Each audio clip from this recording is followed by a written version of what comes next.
Assalamualaikum warahmatullahi wabarakatuh. Perkenalkan, nama saya Saidati Masrurah, NPM 1701020083,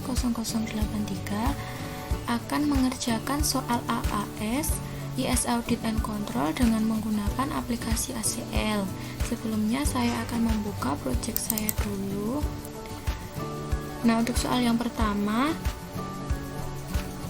kita perlu melakukan verifikasi terhadap data-data yang telah tersedia untuk mengetahui apakah terdapat data error atau tidak. Terlebih dahulu saya akan melakukan verifikasi data terhadap tabel persediaan. Caranya adalah dengan klik tabel persediaan ini, kemudian kita klik menu data, kemudian verify fieldnya kita pilih add all, kemudian oke, kemudian oke lagi. Di sini dapat dilihat bahwa pada tabel persediaan tidak ada data yang error atau datanya valid. Nah, selanjutnya saya akan melakukan verifikasi terhadap tabel hutang.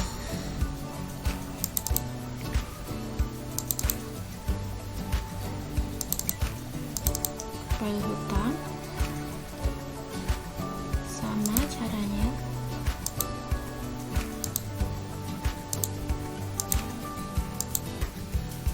Tidak ada data error ya. Kemudian kita ke data pemasok, verifikasi, datanya valid, tidak ada error.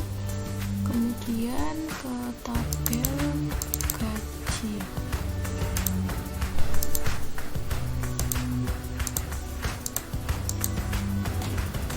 datanya juga valid. Kemudian ke data pegawai,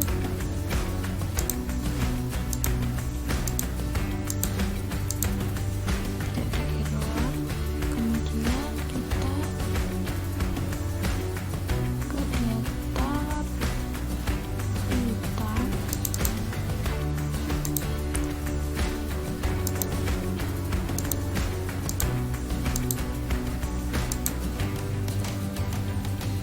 tidak ada error juga. Kemudian yang terakhir yaitu verifikasi pada data atau tabel halaman.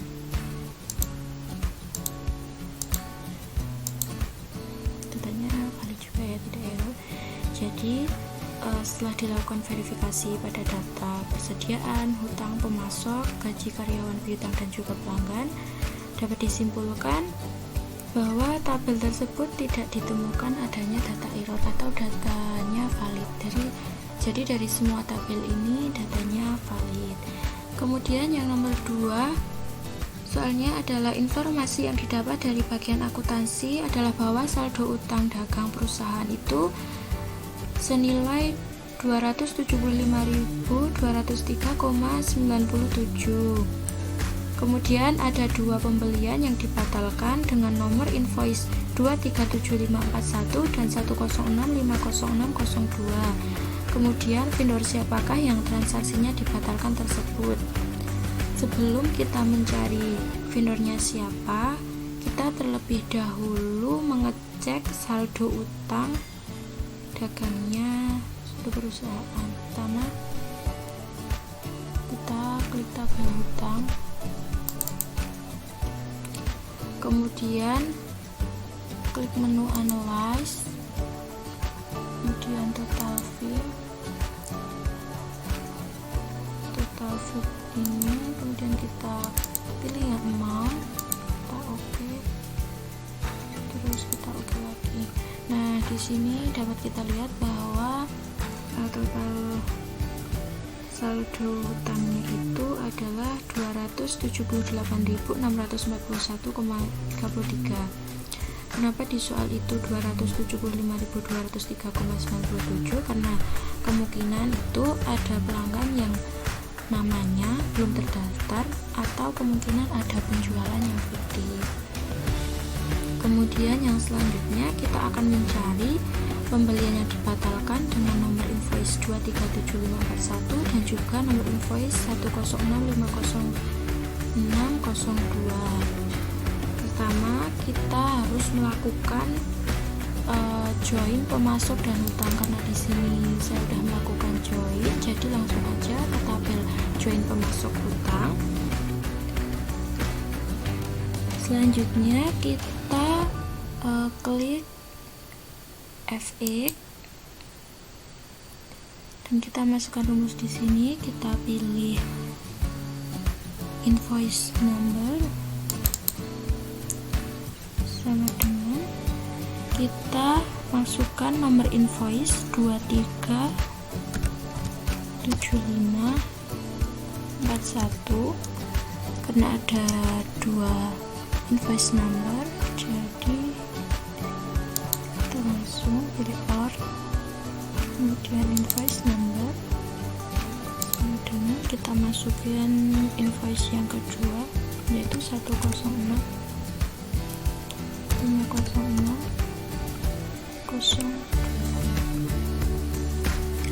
Sebelum kita oke, kita verify dulu.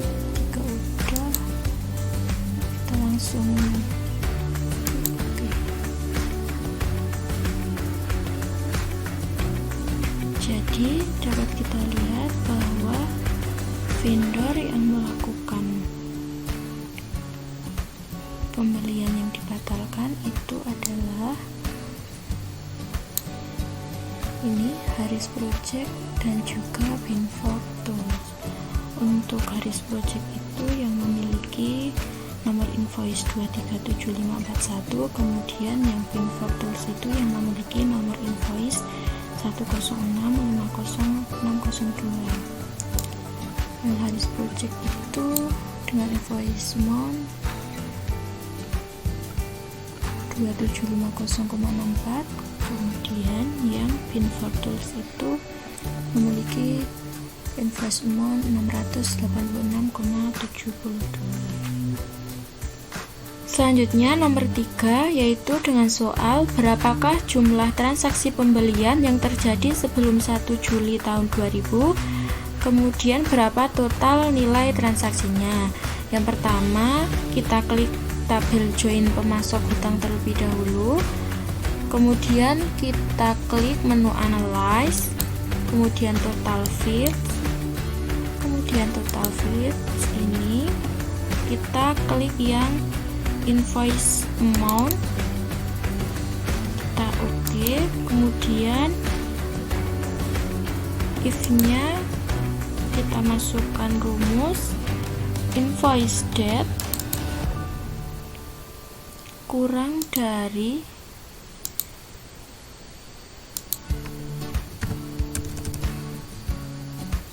invoice date-nya kurang dari 1 Juli, Mei, Juni, Juli, 1 Juli 2000. Kita verify dulu udah benar, kemudian kita oke. Kita oke lagi. Jadi transaksi pembelian sebelum tanggal 1 Juli tahun 2000 adalah sebanyak 31 transaksi dengan total nilai transaksi adalah sebesar 103.431,41. Yang selanjutnya nomor 4 yaitu hitunglah rata-rata harga beli produk, 5 nilai tertinggi harga beli produk, dan juga 5 nilai terendah harga beli produk. Yang pertama kita klik untuk tabel join pemasok hutangnya, kemudian kita klik analyze, kemudian statistikal, kemudian statistik on. Ini kita pilih yang unit cost, kemudian oke, standar deviasinya kita centang, kemudian kita oke. Maka di sini dapat kita lihat bahwa rata-rata harga beli produk itu adalah sebesar 14,92. Kemudian untuk 5 nilai tertinggi harga produk itu yaitu 173,80, 155,80, 137,80, 47,00, 47,00, 44,24. Kemudian untuk yang 5 nilai terendah harga beli produk adalah 1,01, 1,02, 1,22, 1,37, 1,40, dan 1,47. Kemudian yang nomor 5 yaitu klasifikasikan produk sesuai dengan letak penyimpanannya menurut judgement Anda sebagai seorang auditor. Di manakah letak gudang yang perlu mendapat perhatian lebih dan apa alasannya? Nah, kita klik tabel persediaan, pilih menu Analyze, Classify on-nya kita pilih lokasi, ini sudah lokasi. Kemudian subtotal filmnya kita pilih Apple, kemudian oke, kemudian oke. Jadi dapat dilihat ini adalah klasifikasi produk sesuai dengan letak penyimpanannya. Yang perlu mendapatkan perhatian lebih adalah di lokasi 0,5 karena memiliki quantity on hand dan quantity on order. Ini quantity on hand dan quantity on ordernya ini berjumlah paling tinggi.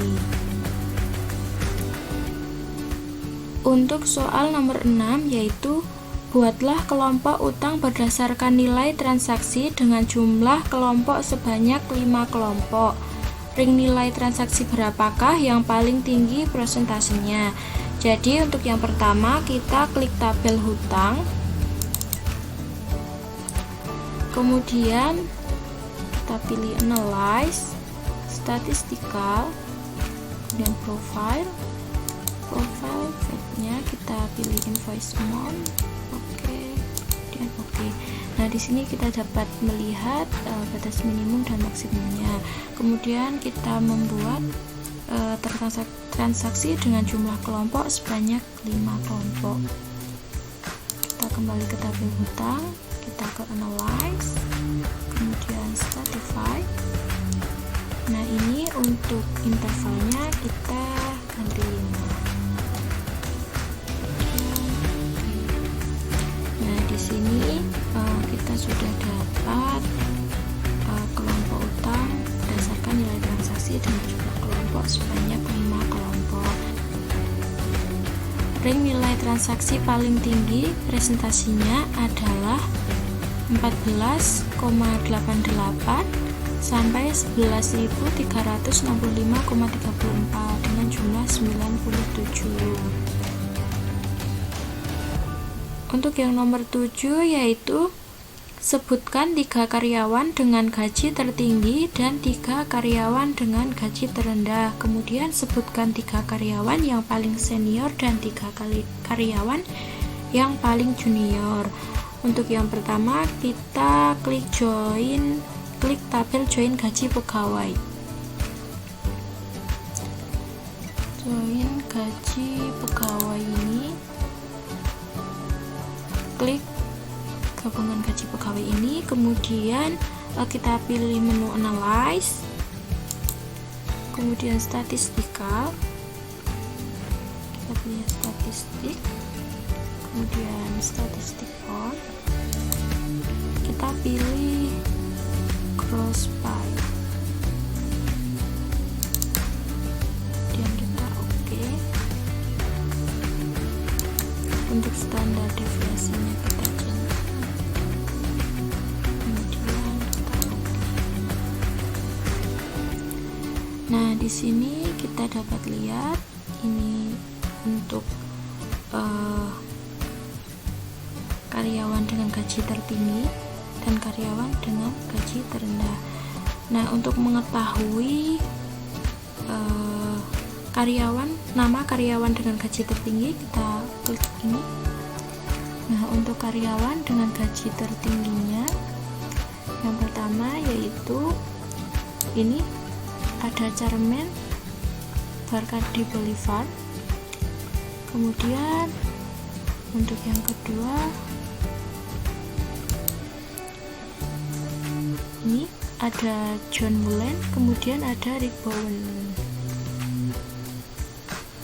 Untuk mengetahui nama karyawan gaji terendah, kita klik ini. Nah, yang pertama yaitu ada Industrias Maintenance, kemudian yang nomor 2 karyawan yang gaji terendah nomor 2 yaitu ada Luigi Girelli, dan yang ketiga yaitu ada Julian Ascolfoni. Yang selanjutnya kita akan mencari karyawan yang paling senior dan karyawan yang paling junior. Kita kembali ke tabel gabungan gaji pegawai. Kita ke tabel gabungan gaji pegawai. Kemudian untuk mencari karyawan paling senior dan karyawan paling junior itu kita pertama klik menu analyze, kemudian statistik, kemudian statistik on. Ini kita pilih yang higher date, kemudian oke, standar deviasinya kita centang dan oke. Nah, di sini dapat kita lihat bahwa ada karyawan yang paling senior dan juga junior. Nah, untuk yang paling senior kita lihat di kolom lowest. Ini yang pertama.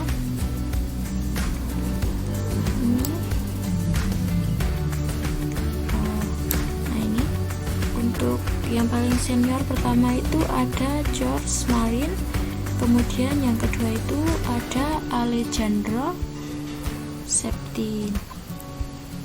Untuk karyawan yang ketiga itu ada Markus Begelkamp. Kemudian untuk karyawan yang paling junior itu yang pertama ada Richard Takforian, kemudian yang kedua ada Vanessa Vital. Untuk karyawan yang ketiga itu ada Dani Machardi.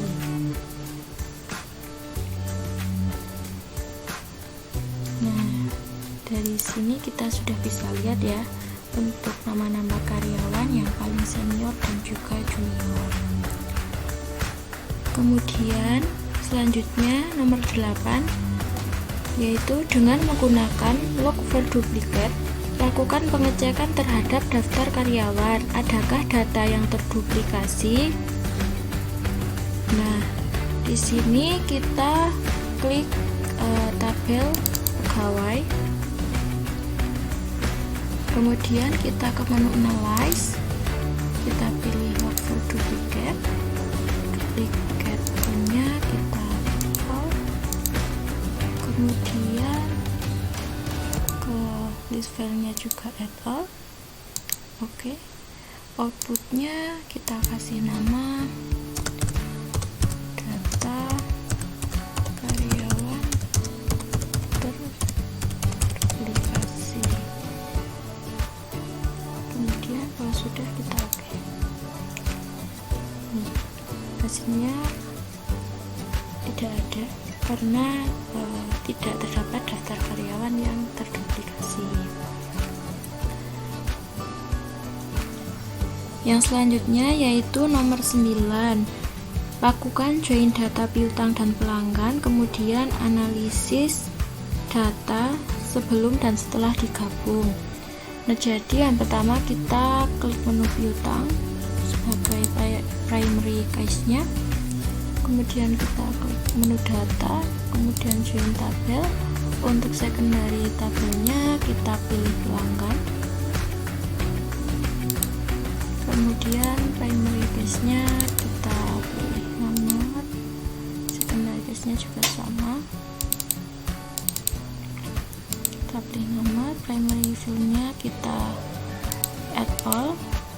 kemudian secondary filenya kita juga pilih add all, kemudian passwordnya kita centang, untuk tone-nya kita isi join pelanggan dan piutang. Kita oke.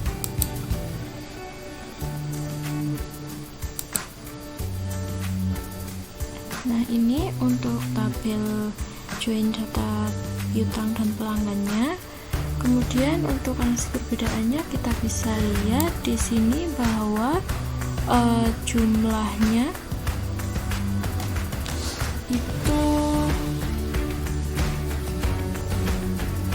di sini untuk jumlah di join pelanggan dan piutangnya sebanyak 770.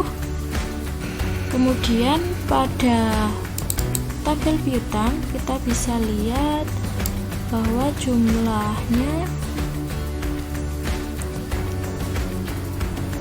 itu sebanyak 772 data, dan kemudian untuk di tabel pelanggan kita bisa lihat jumlahnya hanya 64. Perbedaan ini bisa terjadi karena adanya beberapa pelanggan yang melakukan pembelian lebih dari satu kali, sehingga join tabel ini akan menjadi lebih banyak. Jadi di sini akan lebih banyak daripada hanya di tabel piutang saja atau pelanggan saja.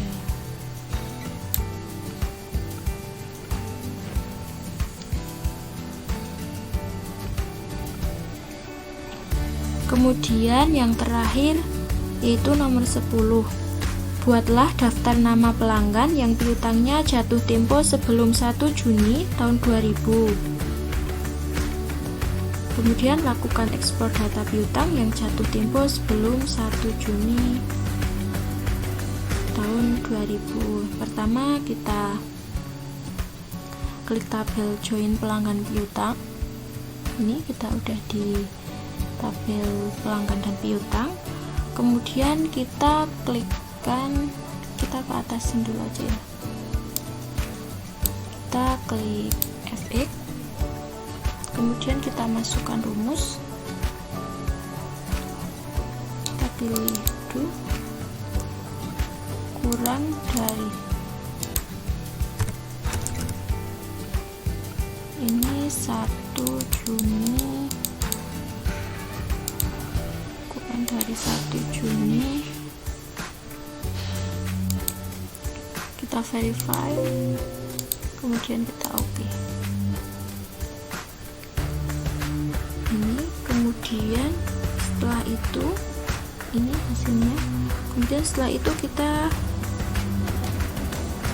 klik menu data, kemudian kita pilih export data, export to other application, masuk saya, kemudian pilih yang view ini, kemudian ekspor artinya ini kita pilih teks, sudah ya, ini udah teks, kemudian ekspor with Vietnamese-nya kita centang, kemudian pada satu ini kita tulis jatuh tempo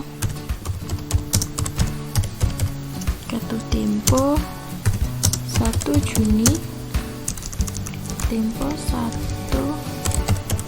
Juni tahun 2000, kemudian ikuti NPM 0102 0083.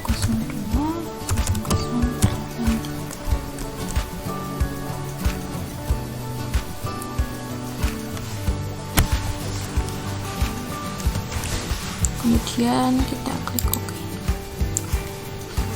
Jadi untuk ekspor datanya sudah tersimpan di project ACL 2020, jatuh tempo 1 Juni tahun 2000. Untuk filenya kita bisa cek di dokumen, kemudian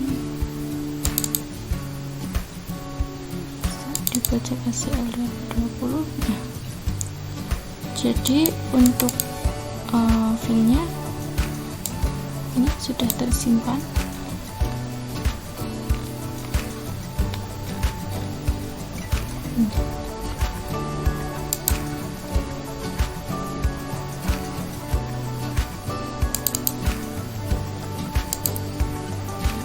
Mungkin hanya ini saja yang bisa saya sampaikan.